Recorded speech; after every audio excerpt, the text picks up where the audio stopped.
just start? That's it? You just... I guess we can go ahead and get started.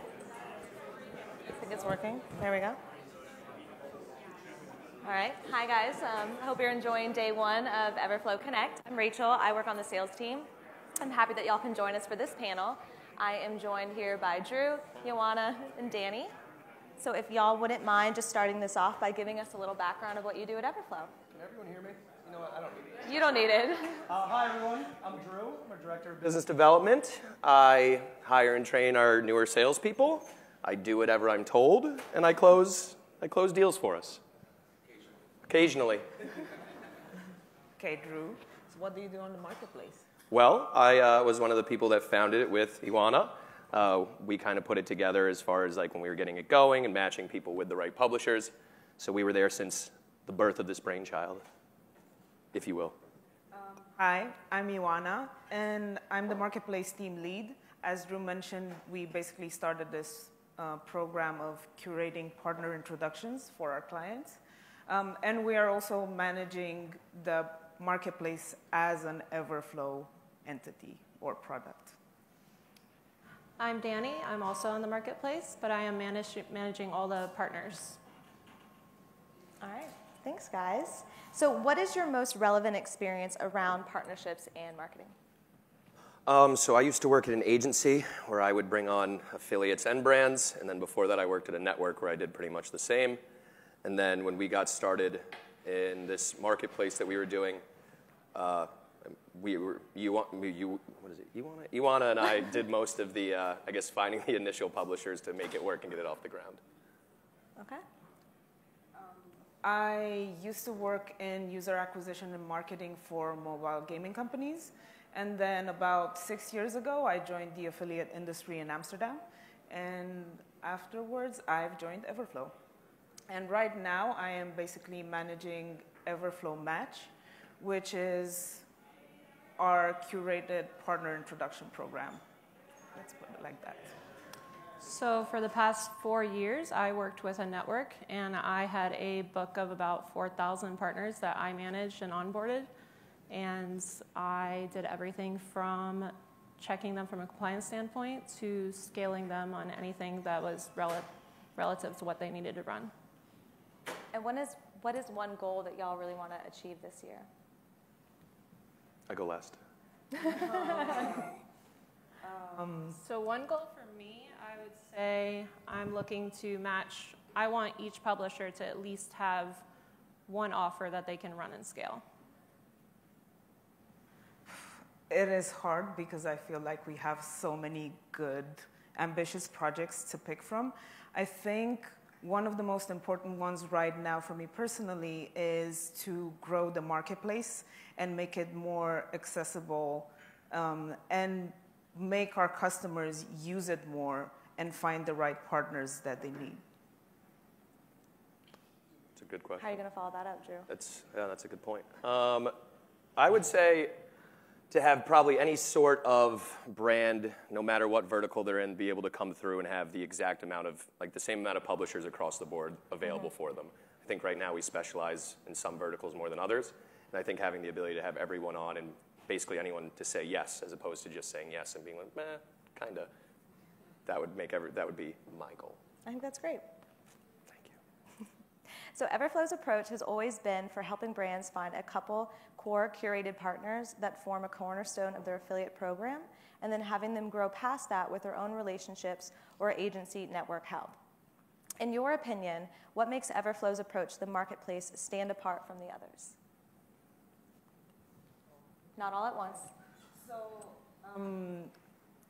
personally, I believe that our approach in trying to basically scope out the affiliate programs of our advertisers and actually find the partners that can satisfy their traffic needs is a way easier way for our clients to work with when they actually try to start their affiliate program. I feel like whenever you go to a marketplace that has a very large number of publishers, first and foremost, only a few of those are actually quality partners. And you need to sift through it.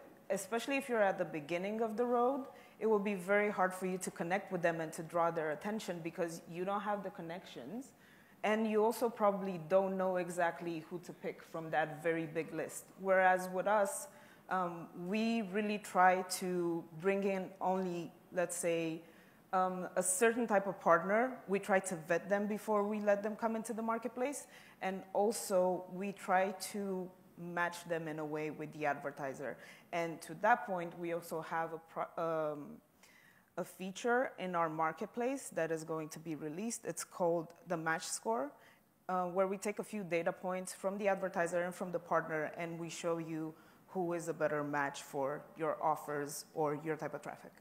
And outside of the match, do you think that building trust with the brands really helps kind of curate that process? Yes, definitely. So my colleagues can attest to the fact that they have a lot of experience in the industry, so they already know which partners can provide quality traffic and relevant leads, let's say, or relevant customers. We try to not just match people with, we try to not match people at random, let's say. So we kind of take that guesswork out of your hands. Right. Just kind of to elaborate on that a little bit too is when you're a newer client and you're kind of newer to the space and you don't know all of the different traffic channels or you don't really know what the true reach of finding what a proper partner could add for your business, starting out newer with a company and getting matched with those right partners could be a make or break for you. So when you're getting those more experienced affiliates and you're not kind of being oversaturated with everyone or getting into the compliance standpoint where they could really put a dent into your business and like show how much you can scale from the beginning, that's really important where those preferred partners come in. We also take a lot of the, I think, the learning curve out of it. You know, when you just start a program and you just get a brand off, you know, you're finding out usually affiliate by just putting some new marketing person in charge of the program or you just read it online.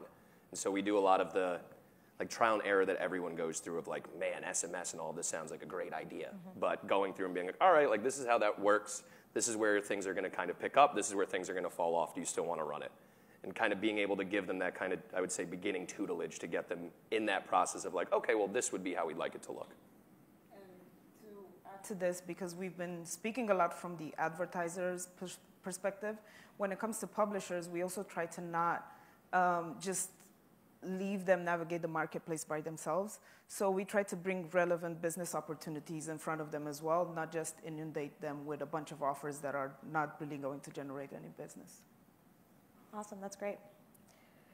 So for affiliates to be successful with a program, what are the most important pieces for a brand to have in place before launching? So one of the most important things is you want to be competitive in the space. You want to know who your competitors are. You want to leverage yourself to where if you're not a really popular brand, you want to make sure that they want to run your offer. So starting out, kind of the obvious one, a payout.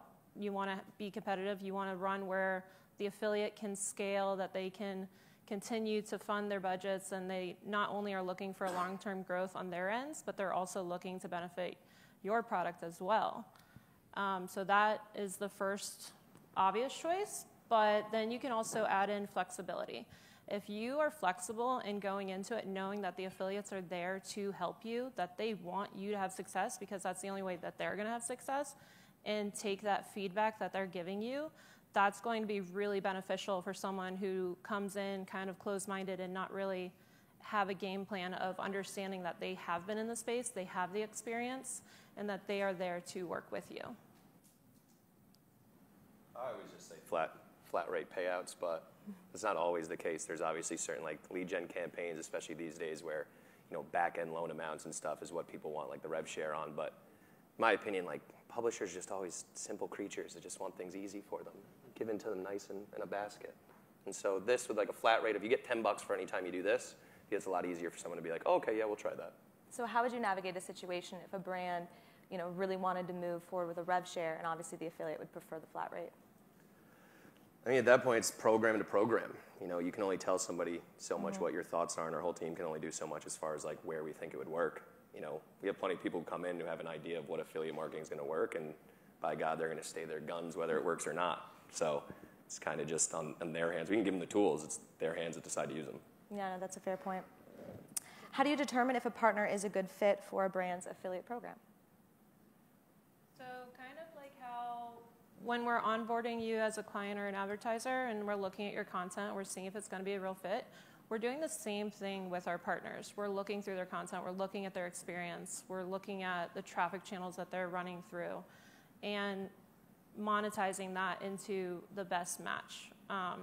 So finding the right offers that fit their content or fit the traffic channels that they're running on is really important from the get-go, like during those discovery calls. And when you come in as an Everflow client, if you want to use our Everflow Match program, we do a pretty thorough scoping. We try to understand your business as much as possible and also to understand the type of affiliates that would do best for your business. Also, we do a bit of competitive analysis if you provide us with the right information. So we try to go after proven success stories, let's say. Okay.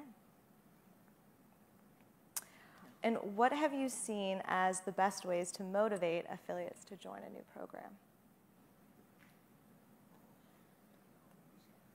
Yeah, you start that.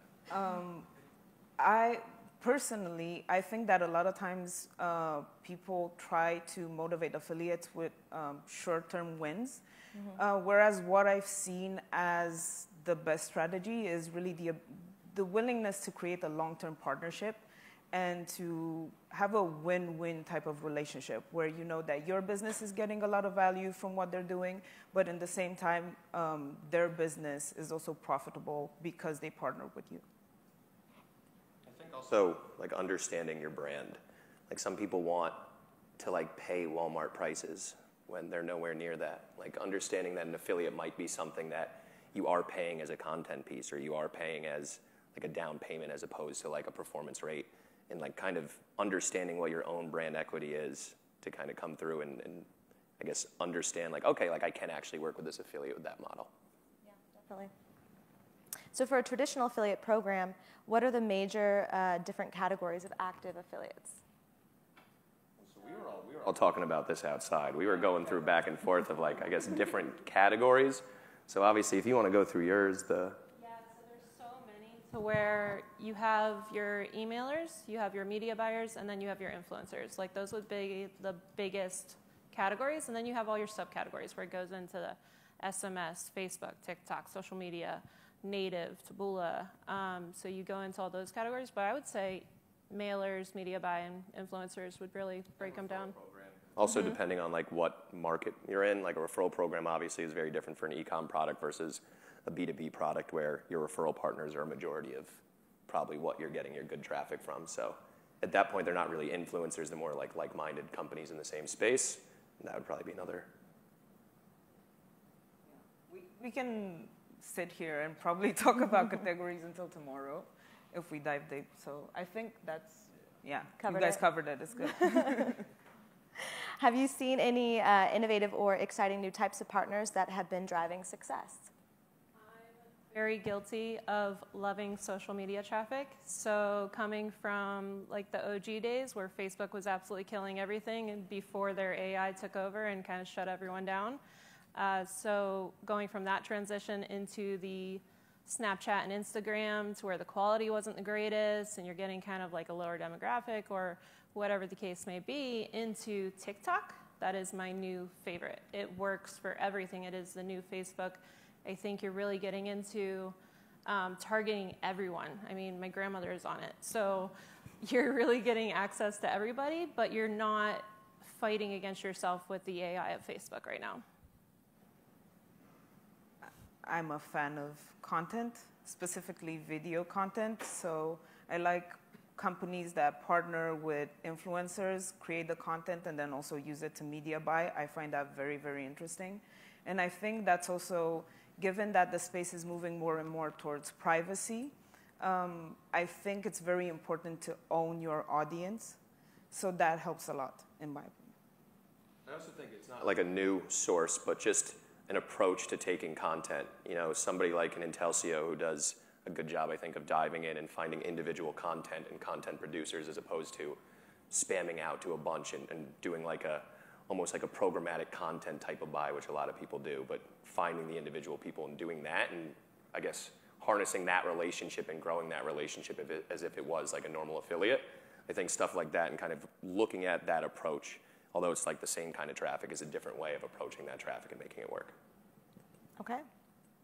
So if you were launching a partner program for your own company, how would you go about it? That's a great question.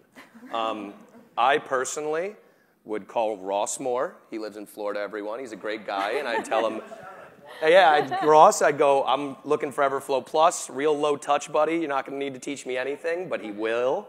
And he'll need to do it all. And then I just let him set it up for me. Love you, Ross.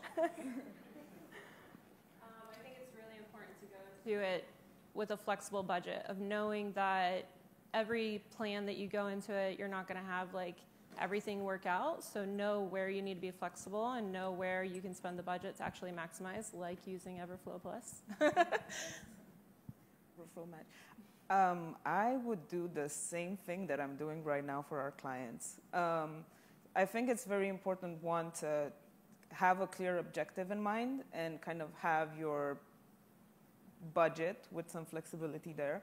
But then I would just go in and do some research and understand what type of flows are working, what type of lenders are good, what type of affiliates are running the type of offer that I'm looking to put out, and then start from there. So it sounds like a common theme with building up a successful affiliate program is a lot of research and Ross Moore, obviously. What are y'all most excited for with the future of the partner program? I'm really excited about the new partner UI for the marketplace, for all of you to have access to each other, and the way it's just so user-friendly and it's clean, and you can go in and find the right matches, and with the help of the data points, it's going to be really beneficial for everyone involved. I think also with our, I think as more publishers come on and we start getting more different kinds of publishers in, I think as they start to use our system more and realize that they can get all the data in real time and see all the events and see first touch, last touch attribution, impression tracking, everything kind of under the sun, as far as touch points, we'll start to get a big shift of a lot more publishers using us as like a client as opposed to just being a publisher on a marketplace. And I think that's going to be a big shift this year, in the next year. That's going to be big as we get bigger notoriety in the publisher side of things. Mm-hmm. I think one is the marketplace with the unified dashboard as well. And then the other part is we're really setting up publishers than what Danny is doing with managing those connections, and then the part that I'm doing. I think combining all of that is really going to make us very powerful. Awesome. Before I open it up to the audience, is there anything else that y'all would like to add? Okay. Well, I really appreciate. Yeah, there we go. Just pull that out. Yeah. Is there any questions that y'all would like to ask our panel? There we go. You mentioned that you have some verticals that more than others. What verticals are you especially looking at? Which ones are you? You can say what we're good. I can say what we're bad. Perfect. So we're good. What we're focusing on and we've seen success with is lead generation for home improvement and financial, and also e-com, direct to consumer. Yeah, mobile, of course, but yeah, that's I think a legacy. We definitely want more B2B. We want just more like in general B2B pubs, and we don't focus a lot on the coupon sites that are out there, just because we never have. I think that's one of those things that will kind of fall as soon as the others start to use it for tracking. But I would say like B2B and like the random like direct, what's the word I'm looking for? Like the actual like direct marketing kind of stuff that's like specific in that. We have a ton of people for lead gen all across, Nutra all across. Like, we have every major that. We have e-com, all mobile, but I would say like B2B is the big, like what's lacking we need more of. Yeah. I'll just use the voice. Oh, your old mouth mic, okay. So if, let's say, hypothetical scenario, Ooh. an e-commerce brand, yeah, let's say an e-commerce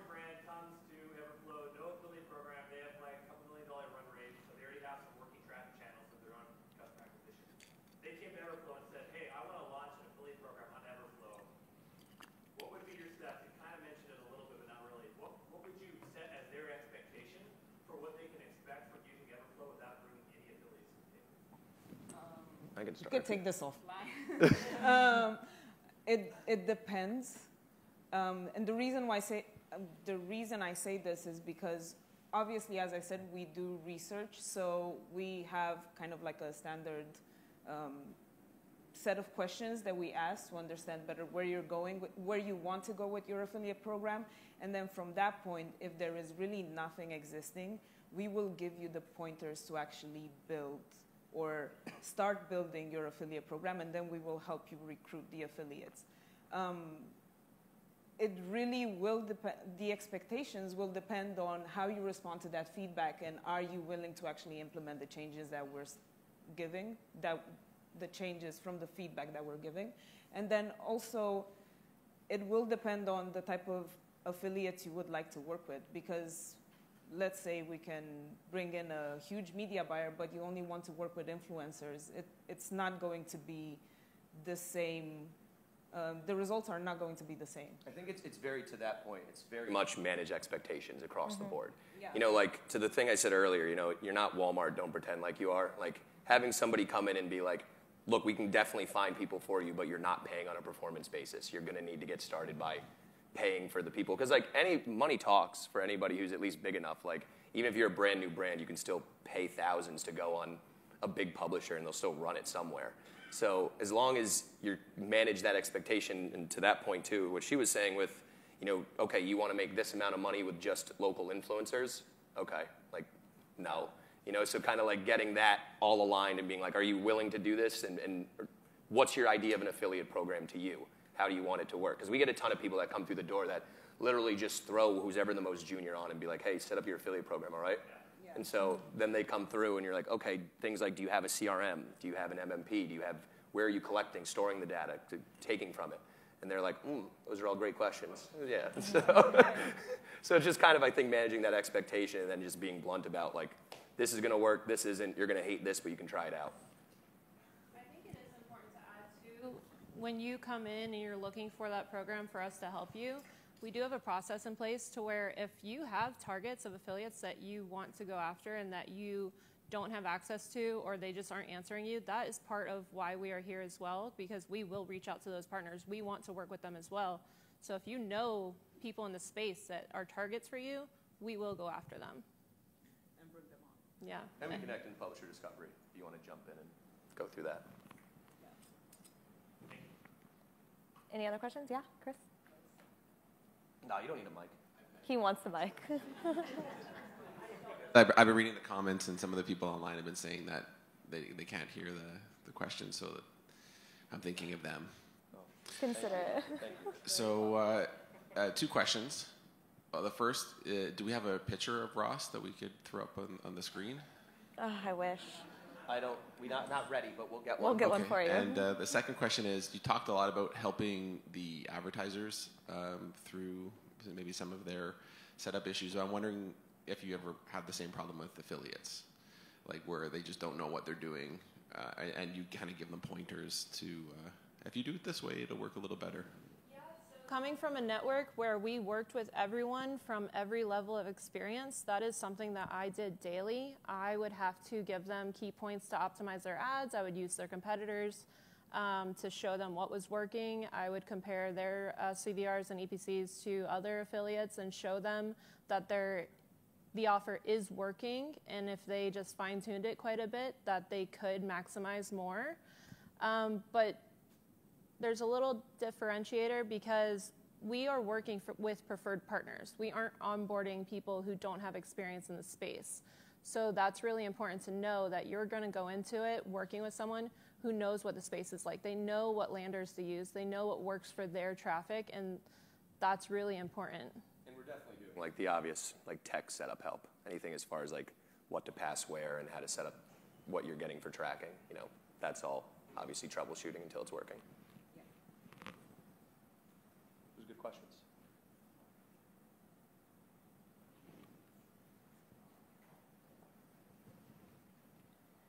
So as a quick follow-up to that, if you are a publisher or if you know of a publisher that would want to work with the marketplace, how do they get in contact with you guys to sign up and kind of go through the process, the vetting process? Onboarding a partner, they could reach out to myself or Ryan. Ryan's right over there, everyone. Yeah. Just so you all know. Yeah, no. Yeah. He couldn't be here, but he's here. But we are the ones, he's onboarding, and then I'm also managing and getting on some of those discovery calls with him. So that way, from the get-go, we have a good idea of where we want to align them. So Brian is your go-to guy. And we also have a form on our website. Michael can say more about where it's exactly located. But basically, you can also sign up, and then we will review your application, probably get on a call. And if it's a right fit, then we set you up on the marketplace.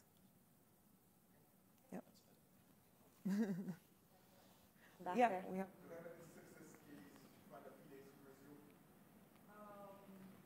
Don't believe we do in Brazil. I think we're generally skewed to the US right now. So most of the clients we've worked with have looked for traffic in US or a bit of tier 1 Europe. Yeah. And also, if you had the material for like what was working, we have tons of media buyers that could just take it on and at least run it. Always open. Other questions? Okay. Well, thank y'all.